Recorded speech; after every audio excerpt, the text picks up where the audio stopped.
ને દેવતાઓ આપણને મળ્યું હોય અને પછી આપણે દુઃખી થઈએ અને પછી આપણે વેદના કોકને પાસે કહેવા જઈએ ત્યારે ધૂળ પડી આપણી જેવા જીવનની અંદર।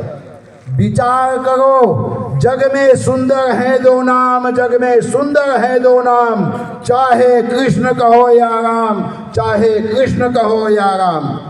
राम ने कृष्ण ने क्यारे पण कोई जोया नहीं। तमे कोई जोया हो तो हाथ ऊंचा करो।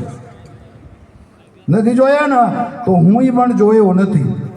आवा देवी देवताओं जारे आपने मेळ्યું હોય ને અને રામ ને કૃષ્ણ જેવા દેવ મળ્યા હોય અને જ્યારે આપણે એમના નામ સ્મરણ કરીએ ત્યારે આપણા શરીરના એક એક રૂવાટી ઊભા થઈ જાય।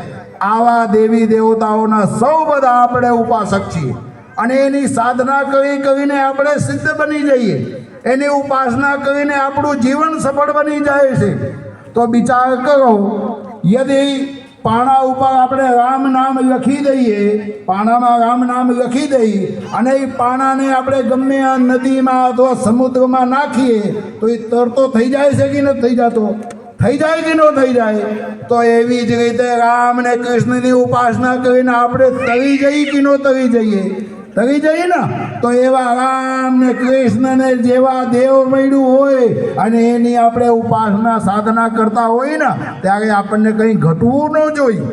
પણ દુર્ભાગ્ય છે અત્યારે આપણે કહેવા પૂરતું જ ભગવાનને સામે નમીએ છીએ, બાકી ભાવથી નથી નમતા।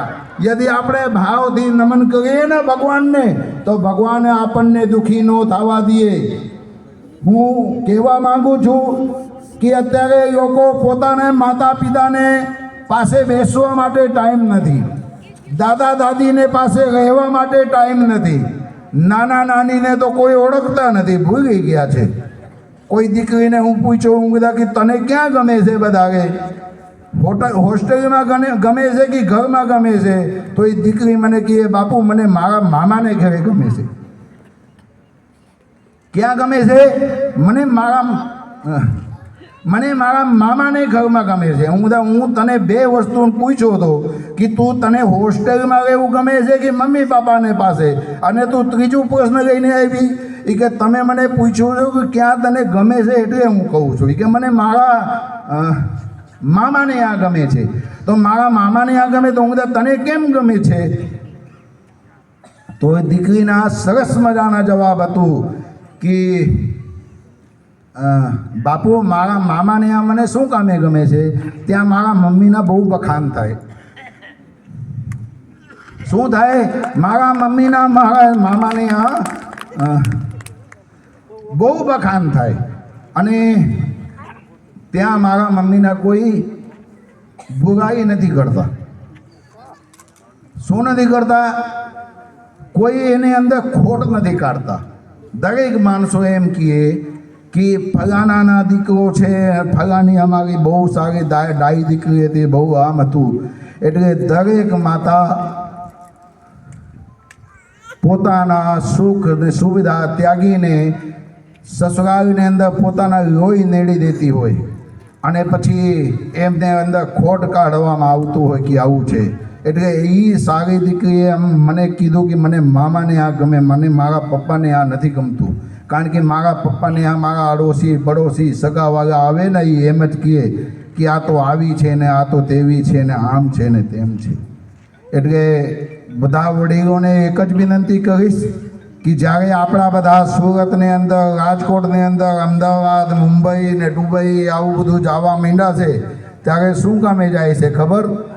कि घरनी चाबी तो केने पासे होय? आपणा दीकराने बहुने पासे। चाबी मीन्स टाइट करवा माटे, मानसिक रीते घुमावा माटे। एटले पछी मानसिक रीते घुमावा माटे एटले एना घरवाला पछी बीजे ठिकाणे नौकरी करवा जवा माटे अने पछी रोटलाने दुखी छुं आવું બહાનું કરીને પોતાને પાસે લઈ જવા માંગે છે। એટલે આવી રીતે ના કરતા। તમે બધા ખૂબ ભાગ્યશાળી છો। જેવી રીતે તમે તમારી દીકરીને પ્રેમ કરો છો એવી જ રીતે તમે તમારા बहुने पण प्रेम करजो, बहुने पण साचवजो। कारण कि ई पण कोकनी दीकरी छे अने पोताना माता पिताने मूकीने तमारा बधाने पासे आवी छे तमारी बधी सेवा करवा माटे। एटले माता पिता खूब જાગવાની જરૂર છે. આપણે બધા કહીએ છીએ કે એ વડીલોને મૂકીને બધા શહેરમાં કેમ જાય છે, પણ આપણે સૌથી પહેલાં મૂળ તપાસવું પડે કે બધી હળો ક્યાં છે. એટલે ગેરસમજણ છે. પોતાના દીકરા અને પોતાની દીકરીને ઉપર ભરોસા મૂકવું પડશે. પોતાના જે આવનાર પેઢી છે એમને ખૂબ જ સાચવવું પડશે. પોતાની જે સંપત્તિ છે જેવી રીતે આપણે સાચવીએ ને કે મારું દાગીના કોક ચોરી ન જાય, મારા ઘરની અંદર કોક અહીંયા ખાતર ન પાડી જાય, તો આપણે બધા ધ્યાન રાખીને બેસીને એવી રીતે આપણે સંતાનને પણ સાચવવું પડશે. અને જ્યારે આપણે આપણા સંતાનને પ્રેમ આપતા થઈ જશું ને ત્યારે આપણને જીવનની અંદર કોઈ હેરાન ને કોઈ પરેશાન નહીં કરશે. રામાયણની અંદર ઘણી બધી વાતો એવી છે કે તમને બધાને કહેવા જેવું છે, તમે ક્યારેય સાંભળ્યા ન હો. રામાયણ જીવન જીવવા માટેની એક જડીબુટી છે. તન્ના સાહેબ, જીવન જીવવા માટે એક જડીબુટી છે. અને જ્યારે કોઈ બીમાર માણસ મળી જાય અને એને દવાની જરૂર હોય અને કોક સારા વૈદ, કોક સારા હકીમ મળી જાય અને એ જડીબુટી એને ઘોરીને પાઈ દે ને તો એ 100% સાજા થઈ જાય. પણ સાચા ડૉક્ટર મળે ત્યારે હો. તો એવી જ રીતે રામાયણની અંદર તમે જ્યારે એન્ટર થશો ત્યારે રામાયણ તમને જીવન જીવતા શીખવાડશે કે જીવનની અંદર કેવા કેવા કઠિન સમય આવે અને એ સમયથી કેવી રીતે નીકળવું. રાજા દશરથ જેવા ચાર દીકરા હોય અને જ્યારે એમની મૃત્યુ આવતી હોય ત્યારે એમને કોઈ પાણી પાવાવાળા ના હોય. રામ જેવા, લક્ષ્મણ જેવા, ભરત જેવા, શત્રુઘ્ન જેવા આવા દીકરા મળ્યા હોય ને તોય છતાં મૃત્યુ ટાઈમે પાણી કોઈ પાવાવાળા ન હોય, તો એ રામ ને કૃષ્ણ અને ભરત ને શત્રુઘ્ન આ બધા કોઈના વાંક ના હોય. આ કર્મભૂમિ છે. કરેલા કર્મના ફળ તો બધાને ભોગવવું જ પડશે, પછી ગમે કોઈ હોય. સંસ્કૃતમાં એક શ્લોક છે, જસ કર્તવ્યમ તસ ભોક્તવ્યમ. દાંત ખટાખટ કેવું કર્તવ્યમ. હું ભલે બહેણો નથી પણ સંસ્કૃત તો બોલી શકું થોડું ઘણું, સમજી ગયા. એટલે તમારા બધા માટે એક ઉદાહરણ એ આપું છું કે જ્યારે જે કોઈ માતા પિતાના સાથ મૂક્યા છે એ પછી બીજાના સહકાર લેતા થયા છે. જ્યારે બીજા કોઈ સહકાર આપણને દેવા મળે ને ત્યારે એના જીવન ધનોત પનોત નીકળી જાય. માત પિતા ગુરુ સ્વામી શીખ શિરધારી કરાઉં શુભાવ. લહે લાભ 3 જન્મ કર નતરુ જન્મ જગ જાય. એક માતા, બીજા પિતા, ત્રીજા કોઈ સારા સદગુરુ હોય. આ 3ની આજ્ઞાના યદિ આપણે સૌ બધા પાલન કરીએ ને તો જીવનમાં ક્યારેય દુઃખ આવે જ નહીં. દુઃખ આવવાની જગ્યા જ ન રહીએ. માતા પિતા આપણા ભગવાન છે. કદાચ હું તમને આમાંથી કોઈને કહું કે તમે ભગવાનને ગોતી આવો તો તમે ભગવાન ગોતવા જશો, ભગવાન તમને ક્યાંય નહીં મળે. પણ યદિ તમને તમારા માતા પિતા ને શરણમાં તમે રહ્યો, માતા પિતાની આંગળી પકડીને લઈ આવો ને તો એ સાચા અર્થની અંદર તમારા માતા પિતા જ તમારા ભગવાન છે. તમારે iPhone 6 જોતું હોય તો તમે મંદિરે જાજો. મંદિરે તમે 1 મહિના, 2 મહિના, 3 મહિના જાજો, માથું પછાડજો. યદિ કોઈ દેવી દેવતા તમને iPhone 6 આપી દે તો તમે મારા પાસે આવજો, હું તમને 2 આપીશ. હું 6 નહીં 7 આપીશ, સમજી ગયા. અને પછી 7 નહીં 7 Pro Max આપીશ યદિ તમને ભગવાન આપી દે તો. પણ યદિ તમે 1 મહિના અને 2 મહિના અને 3 મહિના તમારા માતા પિતાને પાસે રોજ એક ને એક વાત કરો અને રોજ તમે માતા પિતાના પગ દબાવો, કહો મમ્મી iPhone 6 જોઈએ છીએ, તો મમ્મી પછી કે મારા પાસે નહીં તારા બાપા પાસે જા. પછી બાપા પાસે જાય, પછી બાપાને પાસે જાય કે બાપા મારે iPhone 6 જોઈ. એક પાટું મારીને પાડી દે કે મારા દીકરો હું iPhone 6 કોઈથી આમ જોયો નથી, તારે iPhone 6 જોઈ મારે 1 વીઘા વેચવું પડશે, કારણ કે 1.5 લાખ રૂપિયાના આવે છે. અત્યારે તો કંઈક સસ્તું થઈ ગયા છે કે નહીં? કારણ કે હું તો કીધું નથી પણ હું દુકાને ભાવ જાણતો હોઉં કોકડી. એટલે બાપા મારીને પાડી દે. પાછા 2 દી 3 દી પછી પાછા તમે બાપા પાસે જાઓ, બાપા મારે iPhone 6 જોઈ. એટલે 1 મહિના નહીં, 2 મહિના નહીં, 3 મહિના બાપાને એવું થાય કે મારા દીકરીને મારા દીકરાને મારે લઈ દેવું જોઈએ. એટલે ગમે ત્યાંથી વ્યાજે પૈસા ગોતી આવશે, તમને iPhone 6 લઈ દેશે. પોતે પેટમાં ખાધું ન હોય, પોતે કોઈ દિવસ સારા કપડાં પહેરેલા ન હોય, પોતે કોઈ દિવસ iPhone 6 હાથમાં અડેલા ન હોય, પણ તમારા બધા માટે વ્યવસ્થા કરી આપશે. તો સાચા અર્થની અંદર ભગવાન કોણ થયા? માતા પિતા થયા ને. તો આવા માતા પિતાની તમે માન અને સન્માન વધારજો, આવા માતા પિતાના તમે કહેવું કરજો, અને આવા માતા પિતાના આજ્ઞાના તમે પાલન કરજો. કળયુગની અંદર દેવી દેવતાઓને તમારે ગોતવું હોય તો માતા પિતાને ચરણમાં રોજ પગે લાગો. એકના એક દિવસ ભગવાન તમારા પાસે આવીને ઊભું રહેશે અને કહેશે કે બોલ બેટા, શું તકલીફ છે તને? એટલે તમારા દુનિયાની અંદરની જે પણ કંઈક દુઃખ, દર્દ અને તકલીફ હોય છે, માતા પિતા માથે હાથ ભેગવી દે ને એટલે તમારી બધી દુઃખો દૂર થઈ જાય. પણ જ્યારે આપણને ભરોસો હોય ત્યારે, પણ અત્યારે આપણે માતા પિતાના માનીએ છીએ ક્યાં? બાજુમાં આંટી ને અંકલ હોય એને જ કહ્યું માનીએ, અને એ પછી કહી દે કે તું બહુ હારી છો, તારા મમ્મી બહુ આમ છે. એટલે કે સાચું કીધું હોય આંટી તમે, મારી મમ્મી તો મારું કહ્યું માનતી નથી. આવું બધી વાતો આપણે કરીએ છીએ. જે માણસ તમને મીઠું મીઠું માખણ લગાડતા હોય નક્કી તમારો દુશ્મન છે. પણ જે વ્યક્તિ તમને આમ કડવો વચન બોલતા હોય અને જે વ્યક્તિ તમને કડક થઈને કહી દેતા હોય કે આમ નહીં આમ જ થાય, તમારે નક્કી કરી લેવાનું કે આ વ્યક્તિ મારું કોઈ દિવસ સ્વપ્નમાં પણ ખોટું કરશે નહીં. ત્યારે તમારે બધાને ભાગ્યશાળી જીવન મળ્યું હોય, અને જ્યારે તમને આવા માતા પિતા મળ્યા હોય, અને આવા ભારત દેશની અંદર જ્યારે જન્મ મળ્યું હોય, અને એવા પછી સૌરાષ્ટ્ર ગુજરાતમાં તમને જીવન મળ્યું હોય, જન્મ મળ્યું હોય, અને એ પછી આપણા સૌરાષ્ટ્ર કચ્છ અને સૌરાષ્ટ્ર ભૂમિની અંદર જન્મ મળ્યું હોય, ત્યારે નક્કી તમે કંઈક ના કંઈક પૂર્વજન્મના પુણ્ય તો તમે કર્યા છો. કારણ કે 84 લાખ યોનિમાં જન્મ લઈને ભોગતા ભગવાને આપણા ઉપર દયા કરી છે. આપણને ભગવાને માનવ દેહ આપ્યા છે, અને જ્યારે માનવ દેહ આપ્યું હોય ત્યારે આ જન્મ સુધારવા માટે આપ્યું છે, જન્મ જીવી લેવા માટે નહીં. એટલે જીવન સુધારવા માટે. કારણ કે ફરીથી 84ના ધક્કા ન થાય, ફરીથી 84ને ફંદમાં તમારે ન ચડવું હોય તો તમારે માનવ જીવનની અંદર સારા સદકર્મ કરી લેવું પડશે. જેવી રીતે અમારા ગજેરા સાહેબ કરે છે, જેવી રીતે અમારા તન્ના સાહેબ કરે છે, જેવી રીતે અમારા બધી જે ટીમ અહીંયા સામે બેઠી છે, બધાના નામ નથી કહી શકતો, નહીં પછી કોઈ એમ કહે છે કે બાપુ મેહુલભાઈને જ કેમ બધા નામ લઈએ છે? મેહુલભાઈ બાપુને કંઈક આપ્યું હોય છે, હા આપ્યું છે, ધક્કો ખવડાવે. આજે બીજી વખત છે કેશોદમાં ધક્કો ખવડાવે, એટલે ધક્કો પણ ખાવું પડે ને, તો સારા કામ કરવા માટે ધક્કો પણ ખાવું બહુ જરૂરી છે. એટલે ધક્કો ખાઈને મારે મજબૂત બનવું છે, મજબૂર નથી બનવું. તો જ્યારે આપણને સરસ મજાના માનવ જીવન મળ્યું છે, માનવ દેહ મળ્યું છે, ત્યારે આપણે મન મૂકીને જીવી નહીં લેવાનું હો. આપણે સરસ મજાના મન મૂકીને સારા સદકર્મ કરી લેવાનું. કારણ કે આ કર્મભૂમિ છે. ગજેરા સાહેબ, તમે જેવા કર્મ કરશો એવા ફળ આપણને બધાને ભોગવવું પડશે. જસ કર્તવ્યમ તસ ભોક્તવ્યમ. આપણે જેવા કર્મ કરશું એના ફળ લેવા માટે તૈયાર જ રહેવાનું.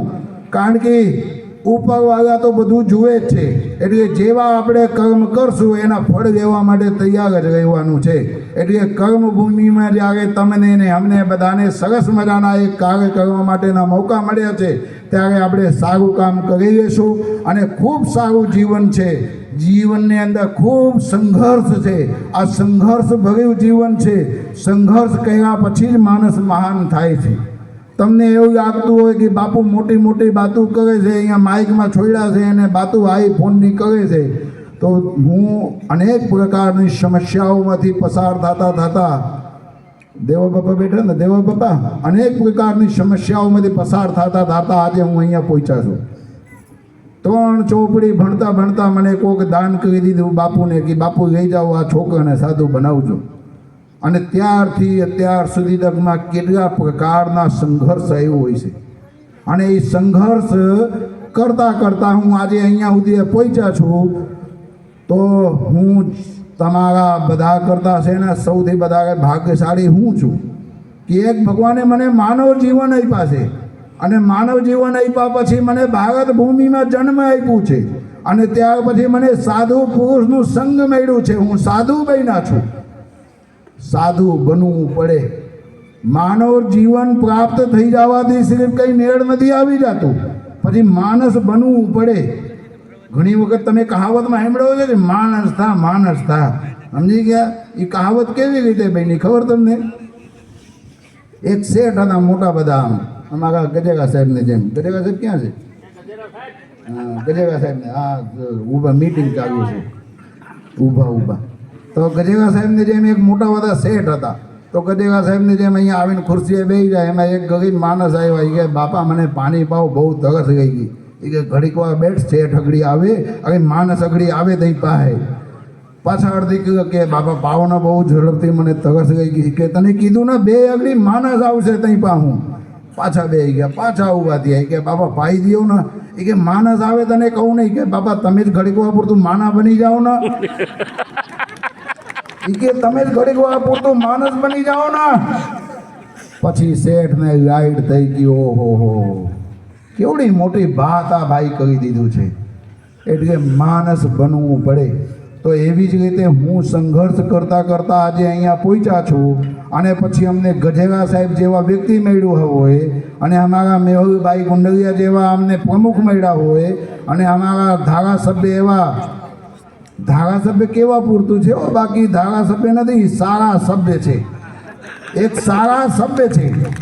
અને પછી તમને એક એને બીજું નામ બતાડી દઉં, ગુપ્ત છે, કોઈને ખબર નથી. એના મૌની બાબા નામ છે. એ કંઈ બોલતા નથી, પણ એને મૌનમાં એટલી બધી શક્તિ છે ને કે અહીંયાથી એને દિલ્હી સુધી તો ગજવી દઈએ. આમ ગાંધીનગરમાં તો ગજવતા હોય, પણ દિલ્હી સુધી તક એના અવાજ પૂગે મૌનમાં રહીને. એટલે કે મૌનની ભાષા બહુ જબરી હોય છે. એવા ધારાસભ્ય મેળા બગાડો તાળી ધારાસભ્ય માટે. અમારે મેંદડામાં ધારાસભ્યને ગોતવું હોય તો ભાઈ 2 મહિના તો કસરત કરવું પડે. અનુલોમ વિલોમ, કપાલ ભાતી ભસ્તિકા કરવું પડે, ત્યારે ધારાસભ્યને મળે. અને મળે ને તો પછી જવાબ તો દે જ નહીં. સમજી ગયા? તો એવા અમને ધારાસભ્ય કેશોદની અંદર મળ્યા છે. અને એ ધારાસભ્ય જ્યારે અમને મળ્યા હોય ત્યારે અમારા કેશોદની અંદર ખૂબ સારા કામ કરવાનું લાભ મળ્યો હોય તો આ બધાના લાભ લીધા જેવું છે ખરું. જ્ઞાનને સાથે ગમ્મત પણ હોવું જોઈએ. ઘણી વખત મને ટેવ છે, હું થોડું સારી બાજુ કરતાં એક રમત બાજુ વહી જાઉં છું. એટલે મારી બાતના તમે ક્યારેય પણ ખોટું લગાડતા નહીં. તમે મને ઓળખતા નથી, પણ હું તમને બધાને ઓળખું છું. અહીંયાથી નીકળ્યા પછી મારી જ બાતું કરશો તમે. હા, જો કે બાપુ આવ્યા હતા, મોટી છોડતા હતા, પણ એને પાસે જવું છે એક વખત, આમ જ કહેશો તમે. સમજી ગયા? એટલે જ્યારે પણ તમારું મન થાય ત્યારે મેંદડાની અંદર આવજો. આશ્રમની અંદર ગેટ છે જ નહીં. જઈ તમારું મન થાય ત્યાં આવો, જઈ તમારું મન થાય ત્યાં જાઓ. આવો તો બેલકમ, જાઓ તો ભીડકમ. આ સૂત્રને સાથે અમે ત્યાં મેંદડાની અંદર રહીએ છીએ અને ભગવાનને એકદમ નજદીક છીએ.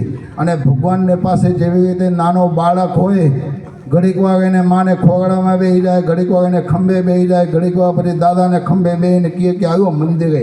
અને પછી દાદા ઘોડા બનીને આવે મંદિરે, એને છોકરાને રમાડતા.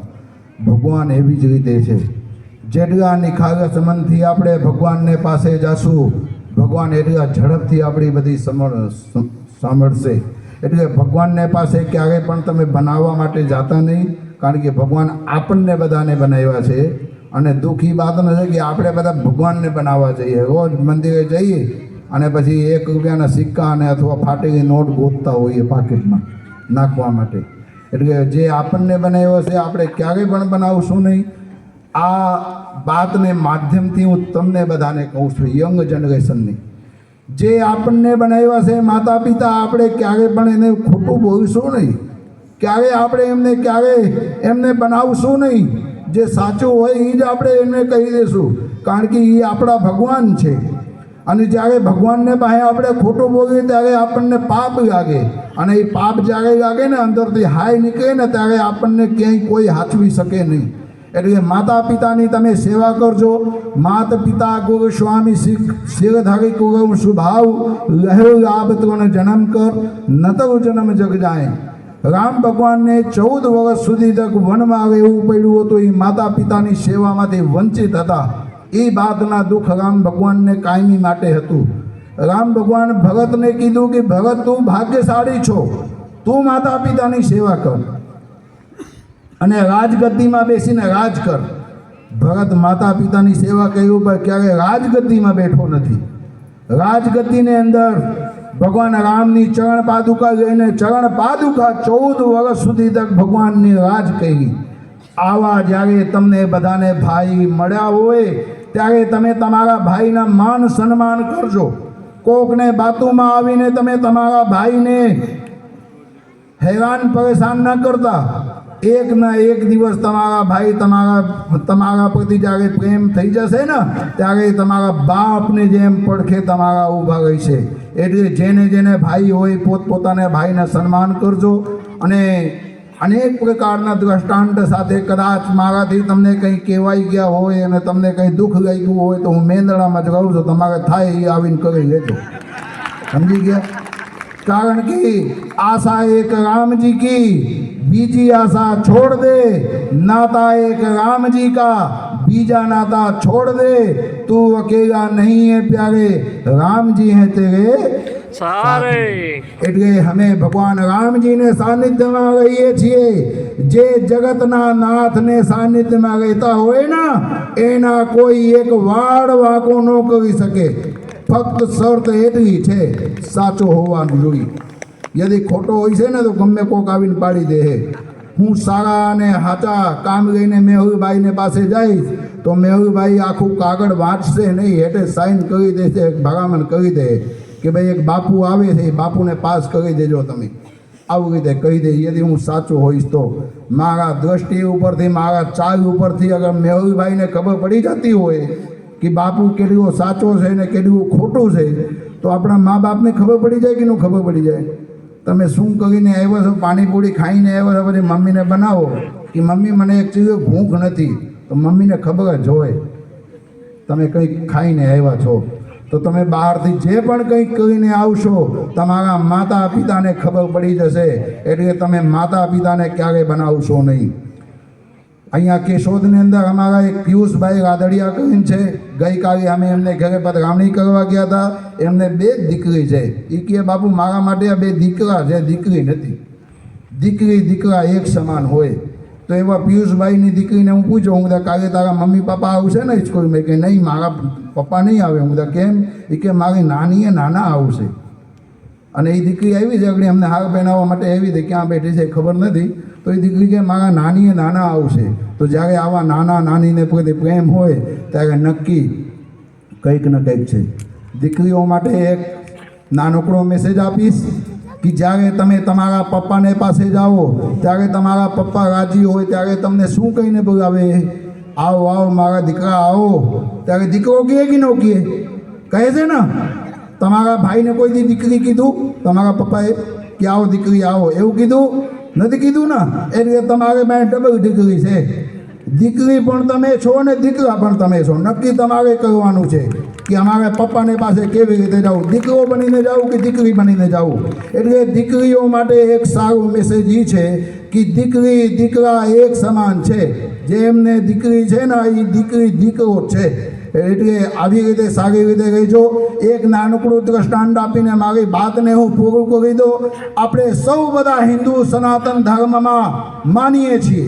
આપણે સૌ બધા હિન્દુ છીએ. આપણે સૌ બધા ભારત ભૂમિની અંદર જન્મ લીધા છીએ.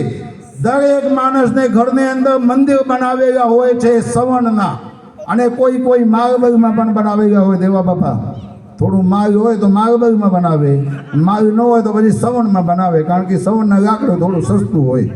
એટલે મંદિરની અંદર કાળિયા ઠાકરને એને માતાજીને એને રામને એને કૃષ્ણને ગમેને આમ બેસાડી દઈએ છીએ. અને જ્યારે કંઈક ને કંઈક કોઈ મહેમાન આવે, સારી વસ્તુ બને ત્યારે એને ભોગ પણ લગાડીએ છીએ. કાયમી તો નથી લગાડી શકતા, ભૂલાઈ જતા હોય. સમજી ગયા? એટલે ભોગ પણ લગાડીએ છીએ, ભગવાનને પાસે પ્રાર્થના કરીને ભગવાનને પાસે માંગીએ છીએ હોતે. પણ જ્યારે આપણે સૌ બધા બહાર ગામ જઈએ ને ત્યારે 100 રૂપિયાના તાળું માગી ગેટ ઉપર દરવાજામાં, અને પછી ચાબી આપણે પર્સમાં રાખીને 2 વખત પૂછીએ કે તાળું મેળ્યું કે નહીં, તાળું મેળ્યું કે નહીં. આપણને તાળાને ઉપર ભરોસા છે, પણ ઘરમાં જે ઓલા ઠાકર બેઠા છે ને એને ઉપર કોઈને ભરોસો નથી હો. યદિ આપણને ઓલા ઠાકરને ઉપર ભરોસો હોય, ભગવાન જે ઘરમાં બેઠા હોય એને ઉપર ભરોસો હોય ને, તો ઘરમાં કોઈ ખાતર પાડવા આવે ને તો એમને કંઈ દેખાય ને એને હુજતું બંધ કરી દે ભગવાન. એવી રીતે આપણને ભગવાનને ઉપર ભરોસા રાખવા જોઈએ. ભગવાન કોણ? આપણા માતા પિતા, આપણા દાદા દાદી ને આપણા નાના નાની આપણા ભગવાન છે. એટલે તમે બીજા કોઈને ઉપર ભરોસા ના કરતા, તમારા માતા પિતા, નાના નાની, દાદા દાદીને ઉપર ભરોસા કરજો. અને પછી જોજો તમારું એક વાડ વાકો કોઈ કરી શકે તો પછી અમને કહેજો. અમે મેંદડામાં જ રહીએ છીએ, હજી 15-17 વર્ષ મેંદડામાં જ રહેવાના છું, પછી મેંદડા પછી બહાર નીકળવાના છું. એટલે ક્યારેક તમારે આવું રીતે ઘટના ઘટી હોય ત્યારે ગમે ત્યારે આવી જાજો. અને કેશોદની અંદર તો આવીને મને એવું અનુભૂતિ થાય છે કે હું અયોધ્યાની અંદર આવ્યા છું. રોડે રોડ જ્યાં ચોક દેખાય ત્યાં કંઈ હનુમાન દાદા ઊભા છે, ક્યાંય ચોક દેખાય તો પરશુરામ દાદા ઊભા છે. આગળ કેશોદમાં પ્રવેશ કર્યો તો ત્યાં જગતગુરુ ભગવાન બેઠા હતા. એટલે કેશોદ આપણી અયોધ્યા જેવી છે. અને જ્યારે અયોધ્યામાં આપણને રહેવાનું મોકા મળ્યું હોય ત્યારે મન મૂકીને રહી લેવાનું હોય. હવે વધારે વિશેષ નહીં કહેતા, મારી વાણીને હું અહીંયા વિરામ આપું છું, પણ હું ખૂબ ખૂબ તમારા બધાના આભાર માનું છું કે જે આયોજક મિત્રોએ એટલા બધા સારા કામ કર્યા છે, અને જે અમારા ગજેરા સાહેબ જે અહીંયા ખૂબ સારી રીતની વ્યવસ્થા કરી આપ્યા છે. એટલે ગજેરા સાહેબ આપના પણ ખૂબ આભાર. અને આપે અમને અહીંયા જે બોલાવ્યા છો એમના માટે તો ખૂબ ખૂબ આપને અમે સાધુવાદ આપીએ છીએ. એટલા બધા વ્યક્તિઓને એક સાથે અમે ક્યારે વાતું કરી શકશું? એટલે આપને માધ્યમથી અમે એટલા બધા સારો વાત કરી શક્યા છીએ. અને આજે માઇક વાળા ભાઈ છે, ઘડીએ ઘડીએ અવાજ ફાટે નહીં, સીટી વાગે નહીં, એટલે ધ્યાન આપે છે. એટલે માઇક વાળા ભાઈને ખૂબ ખૂબ આભાર માનું છું. અને આ સોશિયલ મીડિયાને માધ્યમથી, આ વિડીયોને માધ્યમથી આ પ્રોગ્રામ ખૂબ આગળ વધે અને દરેક વ્યક્તિઓને ઘેરે ઘેરે જાય એવું હું તમને બધાને વિનંતી કરીશ. આપણે અડધી મિનિટ માટે રામધૂન બોલાવશું બધાઓ. આમાં કોઈની અવાજ ન આવે એવું બનવું ન જોઈએ.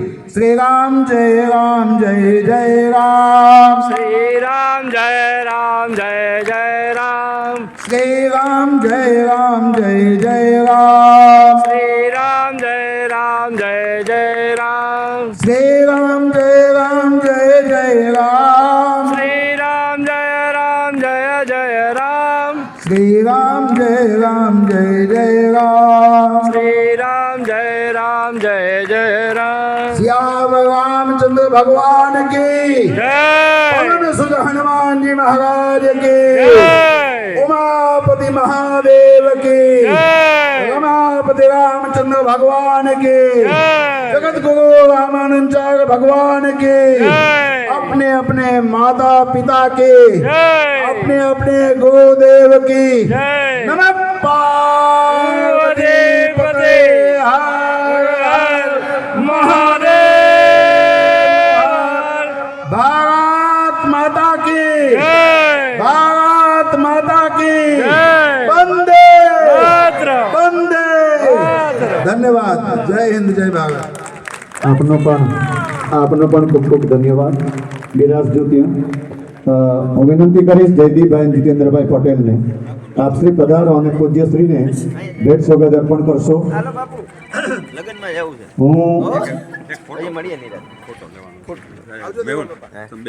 ફોટો લેવો, ખાલી ફોટો પાડો. એક મિનિટ